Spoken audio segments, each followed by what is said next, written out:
what was a 1 week break ended up being a 2 week break. The first week was just work. And then I had no days off, but then I actually got sick. So I took a day off.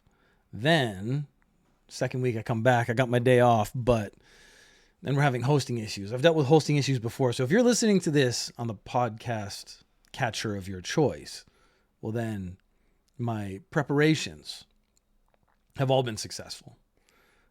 If not, then you're not hearing what I'm saying right now. It's just a void that I exist in, and the noise I make signifies nothing.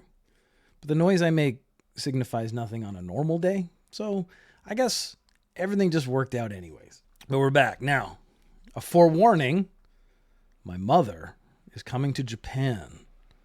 So I don't know how much free time I'm going to have because I might be doing that. So I might actually, like this month looks like it might just be a bust.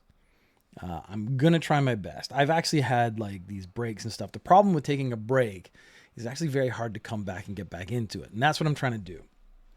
So I want to make sure I don't lose the momentum that I have created by starting this, and we're at 300 episodes and whatnot. And it would be a shame to lose momentum at that point. So let's get into the Japanese news. I've had 2 weeks. So I've chosen just a creme de la creme of the Japanese news for you to deliver today. Yu-Gi-Oh! It's a card game. I've never been into it. I've never been into the card games. There's a lot of things I don't, I'm even, like I play video games. I'm even actually quite picky about them. There's a whole bunch of games I will not play. I essentially don't play side scrollers. I don't know why. I think I've just missed too many generations of consoles and stuff. There's a lot of stuff I'm like, well, that's not what I want. So I only want to... Yu-Gi-Oh! Is not my thing. I'm not saying I'm against it. You like Yu-Gi-Oh? You go, Gi. The Yu-Gi-Oh! Championships in Japan, though, doesn't allow foreign residents, which is a very interesting little note. Because the championships for the country, you're trying to find the best player in the country. And of course, you do kind of want them to be from that country. You have to have a Japanese address. Well, I have a Japanese address, but entry is restricted to Japanese nationality. Now, I have permanent residence in Japan, which means I can live in Japan from now until I unfortunately pass away. Any day now. I shouldn't bring up my own mortality. Not at the start. I should bring up my own mortality more towards the end of the episode. But by this rule, I could not enter. So despite the fact I've lived in Japan for 20 years now, and I may live in Japan for 20, 30 years more before my untimely death. Untimely? I guess if I get 20, 30 more years, I'm fine. 70s, 80s, that's about right. But I couldn't enter this. I've lived more of my life in Japan than I have in any other country, which is an interesting thing to think about because I'm still not considered Japanese. I'm never going to be considered Japanese. I didn't want to give up my passport because I didn't want to lose the value of the Canadian passport, and the same for my children. I didn't want my children to not have access to Canada as a country where they could maybe work or move to in the future. So I wanted them to have Canadian citizenship. Just trying to keep the options open. So this rule seems particularly strict. So someone who's lived in Japan for a very, very long time, so decades, they cannot enter the Yu-Gi-Oh! Championships in Japan. There's a lot of speculation as to the reason, but like I can understand you don't want someone who comes here short-term on a holiday, wins the Japanese championship, and then just moves on because they're not really the Japanese champion. They're not representing Japan as a country. But taking it to a point where you are restricting it to, like, again, someone like myself who is into Yu-Gi-Oh! Has lived in Japan, is dedicated to living in Japan for X amount of years, it would make sense if they were allowed to enter. I think the reason this became an issue is because clearly someone had to think about it to make the rule. So if you hadn't thought about it, you'd just be like, oh, you have to live in Japan. You have to have a Japanese address. And that would just be it. So they actually went, no, but you actually have to be a Japanese citizen. You have to have like residency beyond just permanent residence. You have to be a Japanese citizen to enter. So someone actually had that thought, and that's where it kind of became like, is this racist or not? I don't think it's racist. I don't like to jump to racism right away, even though Let's face it, there's just a lot of racist stuff in the world. I'm not just talking about Japan. It's just like everywhere in the world has its own issues. So I'm a little torn as to how I feel about this. Because it's something I don't care about. That doesn't mean other people don't care about it. So it's still just a viable thing to care about. And we should care about others. There you go. That's my message for the Yu-Gi-Go community. I don't care about your Yu-Gi-Go, but I care about you. It's nice. This is a new Chunk My Beef Chest, the new, more positive, loving, kind, gentle. I'm running out of words because I've never used them before. Anyways, Yu-Gi-Go players, I'm sorry if you are not a Japanese citizen, you want to enter the championship. You can't. I'm sure there's other things you can do.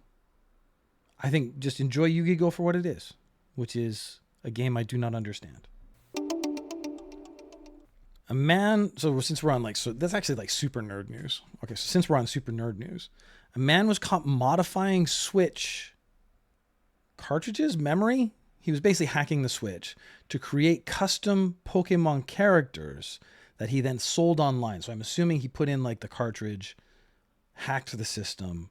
He was creating rare characters and then selling them online. Between 2022 and 2023, he was selling them for up to 13,000 yen each.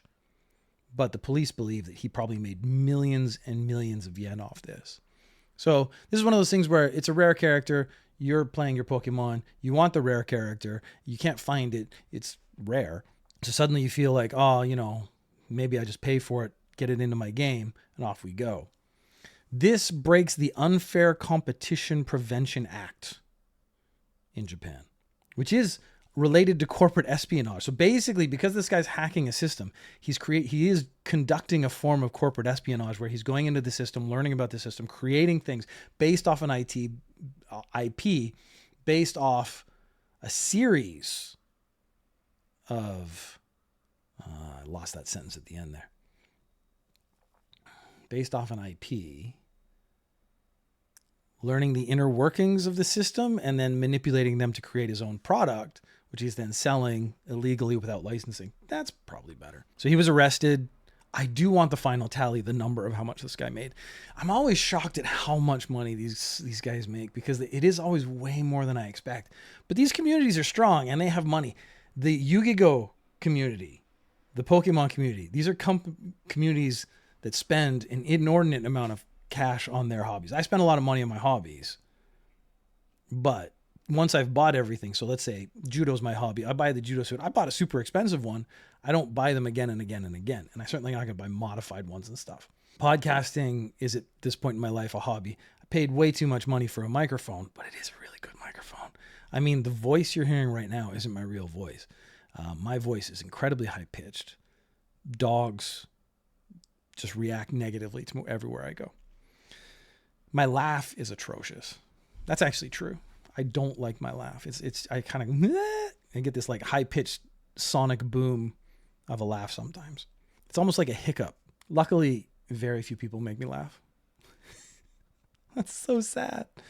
I've gone from positive Chunk My Beef Chest to sad Chunk My Beef Chest. This was, I don't know, brain power. People got it. And then sometimes they seem to abuse it. So by 2531, so this is now the year 2024. So in basically 500 years, if the Japanese marriage surname convention isn't changed, everyone in Japan will have the last name Sato. So Sato, it would be like the Japanese version of Smith. Sato is the most common last name in Japan. In 2023, Sato was 1.5% of all the people in Japan. So it is a name you're going to run up against. And then books and stuff, when they want to use like a Smith character, they'll call him Mr. Sato. So it's just like, let's just call him Sato, and then everyone will be like, it's an everyman kind of name.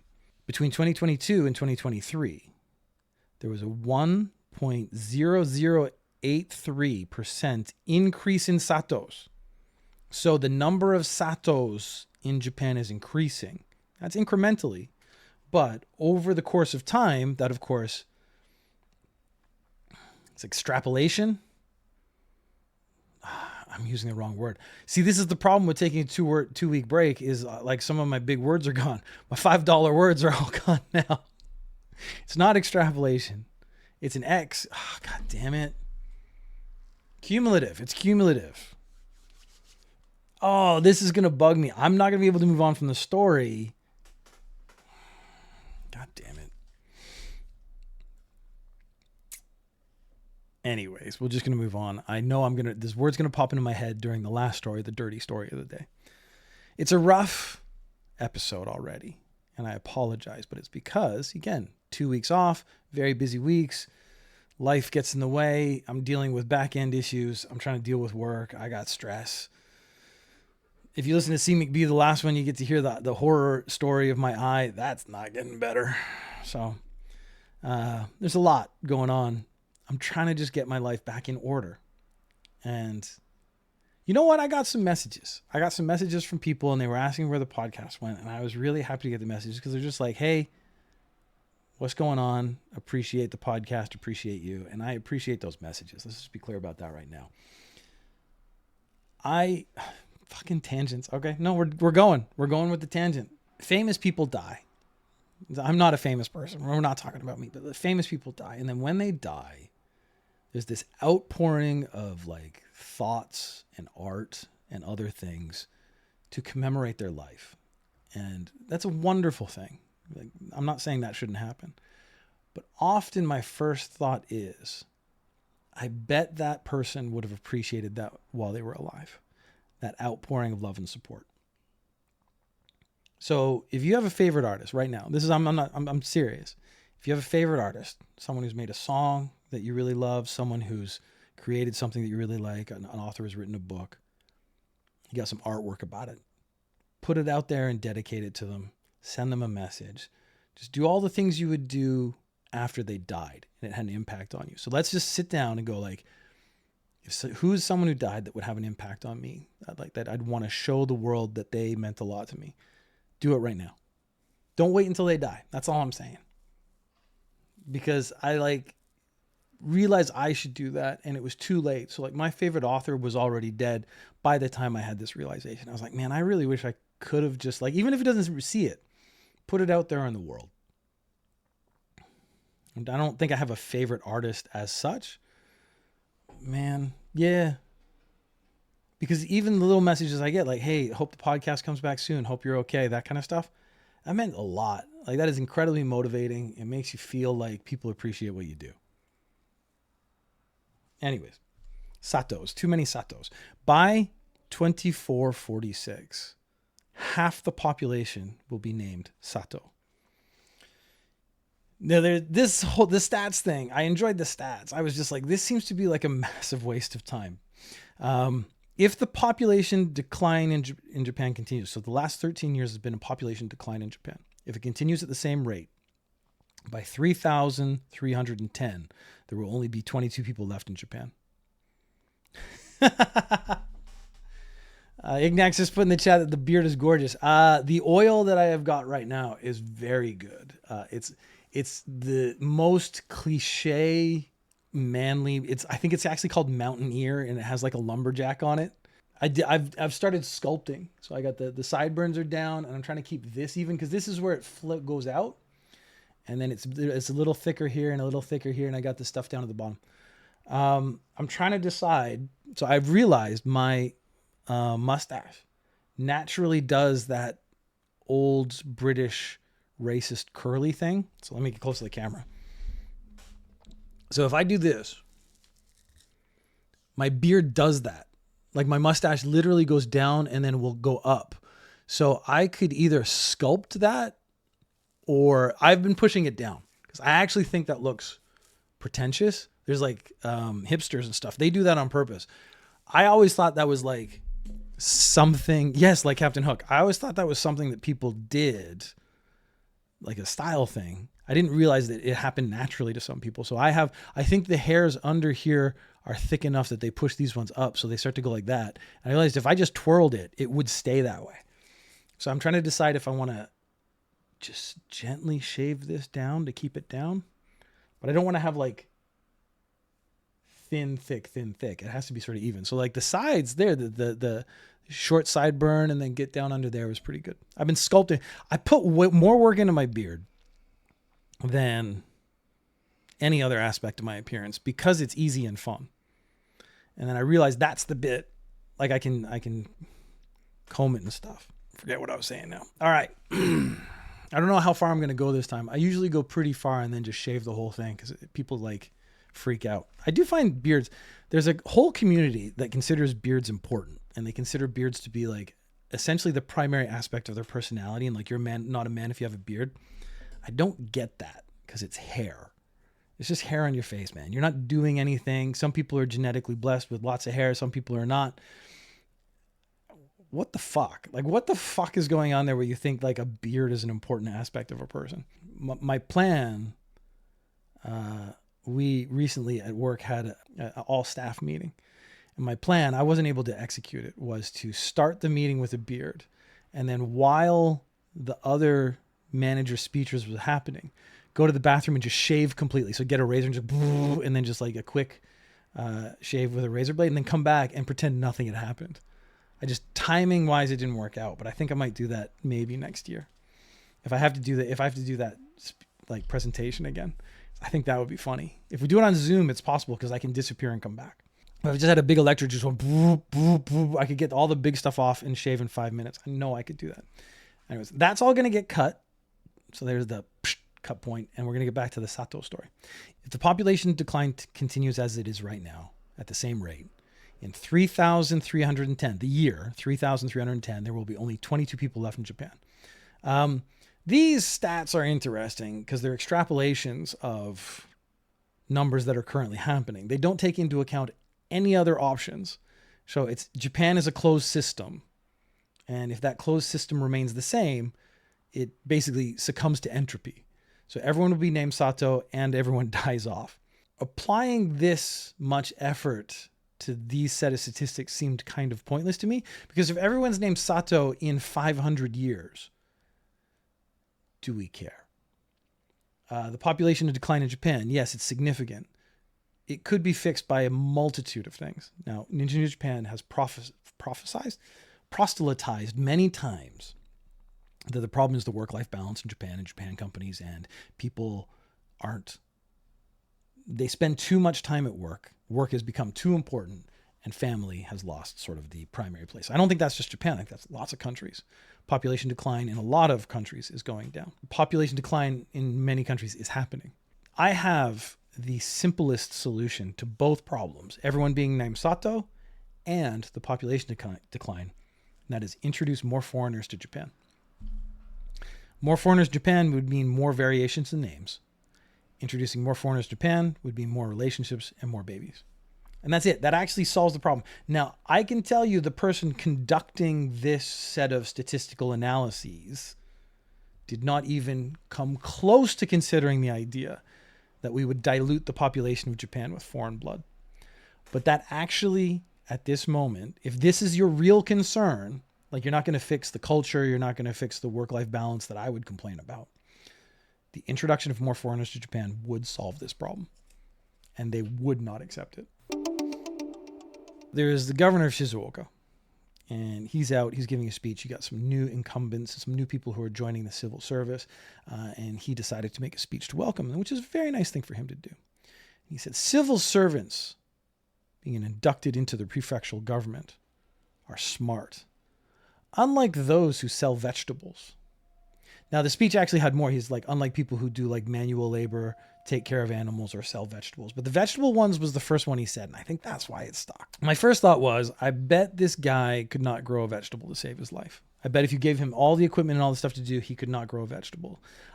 I don't like the insulting of other jobs because they seem beneath you. I do, of course, do it. I have my biases, but I look at mechanics and I think there is someone with a set of skills that I have never and probably will never have.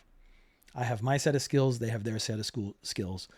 I think there's a certain amount of respect I have for people having skills, even if it is like a manual labor job. I couldn't build a house. I couldn't wire a building for electricity and not set the whole thing on fire. So I personally appreciate they have a set of abilities that I don't have. I think tradesmen generally actually are very smart. I do subscribe to the idea that there are different kinds of intelligence. There's like the book smart. There's sort of social intelligence. There's a natural intelligence. There's like the con man intelligence, the ability to like lie and manipulate. So there is going to be like essentially a labor intelligence, like working with your hands, making things. You're just naturally good at that. There's athletic intelligence. People are just naturally understand athletics, be it physical or mental game. And there are people who are not book smart, who are way smarter in other things.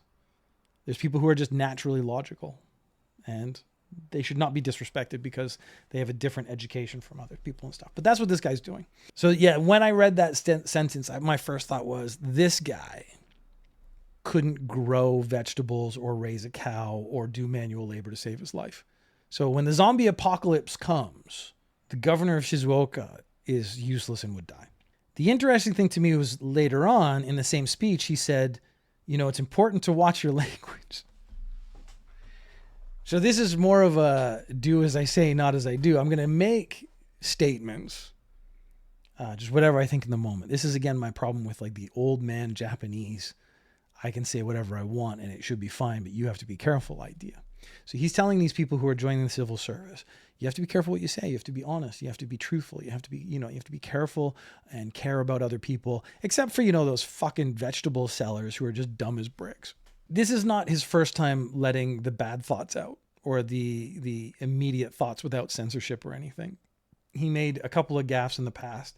And so because of this, he's now had to step down as governor of Shizuoka.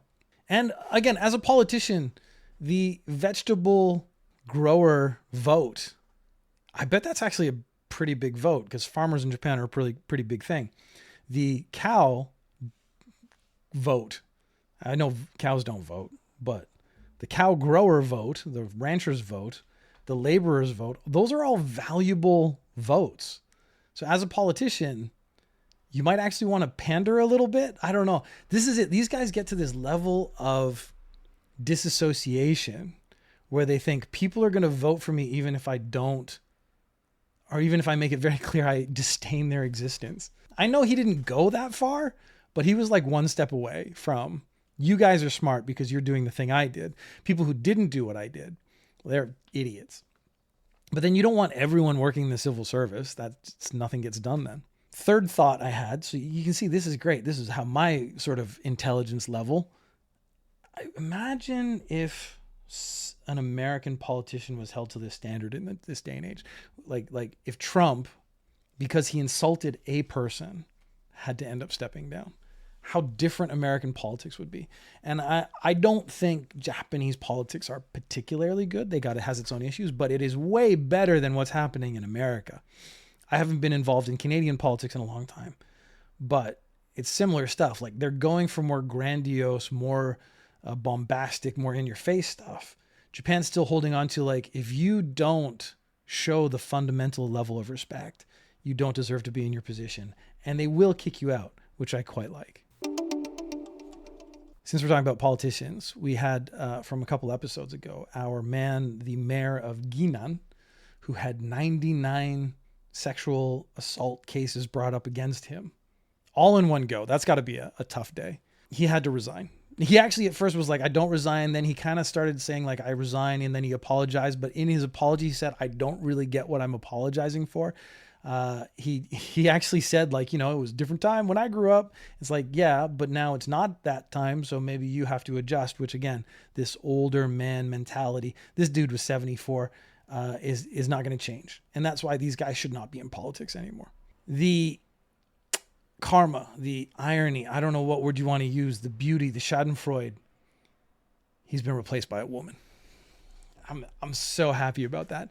The new mayor of Ginnan is a woman, and she is the first female mayor of that city in all of history. I think this might be the bit that would really like stick it in his craw. More people came out for this election than in a couple of decades at least. It didn't get too far back into, but clearly over the last few years, this was more people came out to vote, and they basically came out to vote to say, fuck that guy specifically, and we're going to vote for a woman because this guy's so gross. And I'm actually weirdly proud of the people of Guinan. Holding people to standards. Again, I'm actually finding, again, there's aspects of Japan that deserve criticism. There are aspects of every country that deserve criticism. This is holding people to account seems to be something that still happens in Japan to a degree more so than in a lot of other countries. So I'm very interested in this because Nissan, the car company, massive company, they had signed contracts with subcontractors. And then after the contract went through and they'd like done all the work and stuff, they reduced the payments. Now, this is actually illegal. What the government, there was a watchdog organization that warned them. And then there's like the Japanese equivalent of the FTC. They decided, since you committed essentially a crime. Now, there's no single person can get arrested for a crime by a company. That's actually one of the big problems with companies. Companies commit crimes and then no individual gets punished, which means no one gets punished. So the government in Japan has decided we're going to punish the company. They took away the tax breaks they had in place because they'd given them tax breaks to raise salaries. And they're like, you have to maintain those salaries, but you're losing the tax breaks. So they actually have to pay the same salaries, but they're losing that extra money they were getting from the government to boost those. And once you've been taken off this list, you can't be relisted for at least a year. So for at least a year, they're going to be paying employees and subsidiary companies and all these things more money out of their own pockets and not getting nothing from the government. So they're not getting like bailout or help anymore because they decided to try to cheat the system. And I think that is awesome and more companies should be held accountable the same way. All right, it's our last story, which means it's creepy 50-year-old man time. It's my people. And I know that's what a lot of people come here for. It's the very last story with the creepy old man. Sometimes something doesn't happen. Well, let's just say it's 3:00 in the morning. You're a police officer and you're driving around a little patrol car. You know, it's a quiet night. Nothing's going on. You see a man ride by on a bicycle. This man's decided to emulate Winnie the Pooh. So he's got a shirt and no pants on. When I mean no pants, I mean nothing's covering the down bottom. So this guy's Winnie the Poohing his bicycle. So you're like, well, that is, in Japan at least, indecent exposure. So we're going to arrest him. So you arrest him. And we're going to search your person. Now, they don't have to search his pockets, I assume, because he only has a shirt on. But he does have a smartphone. They did not say where the smartphone was being kept. I really was interested in that. It might be one of those ones that hooks to your bicycle because he was on a bicycle. On his smartphone, they found a picture of his butt on a faucet from a park. So it seems like he was essentially bideting himself. I didn't see the picture. They didn't release it. I wouldn't have wanted to, but I do like to have the I would have looked at it. I wouldn't have looked at it because I wanted to. I would have looked at it for the story so that I could have given you an account of what happened so you don't have to look at it. It sounds like he was bideting himself with a public faucet. Now, public faucets in Japan have drinkable water. So people like kids mostly stick their face under it and turn it on and they'll drink it in the summertime. So sticking your butt on that is rude, at least. I mean, it's a health hazard. There's a whole bunch of other things. When he was arrested, he said, I did it because I was sexually aroused. I used binoculars to make sure no one was around beforehand. Again, I'm seeing a certain amount of irony in that statement because he's like, I went to the faucet and I wanted to stick my butt on it because that turned me on. So I got binoculars out and I checked that no one was around me in the park because he's very careful. And then when no one's around, he did it. And then he took a picture of it. Ninja News Japan, again, we give tons of free advice to criminals. And one of the first ones is don't take pictures of it. Don't take pictures of you committing a crime. Don't commit the crimes. That's step one. But if you're going to commit a crime, don't photograph it as evidence for the police to use later. Because the police only had him on indecent exposure. They didn't have him on like butt crack faucet time, which I don't know what crime that is yet. I would actually go with public health hazard. That's where I would start looking. I'm sure there's indecency and all these other things, but now he's just getting like a double indecency charge. I would want to have like multiple charges in multiple, venues so that to ensure that this is taken more seriously. Unless butt crack faucet time is a crime in Japan, which I don't know if that's on the books, but I mean, at this point, let's put it on there just to be safe. Like, add that law to the books. I support this. I'm on board. So the guy's demonstrating when he butt crack faucet time, he was really careful that no one would see him. And then he decided to Winnie his Pooh the way home. Winnie his Pooh? He decided to Winnie his Pooh sounds like the butt crack faucet time. Winnie the Pooh is when you go with a shirt and no pants on when you try to go home. So after he Winnied his Pooh, he decided to Winnie the Pooh home. If he was that careful with the binoculars and stuff, you think he would have been sensible enough to put his pants back on? Because if he'd put his pants back on, he wouldn't have been caught by the police for indecent exposure, which would have led to them finding the picture of him committing the initial crime. I think some people have said that kink shaming is bad. And I think in many cases that might be true. But sometimes it might actually be necessary.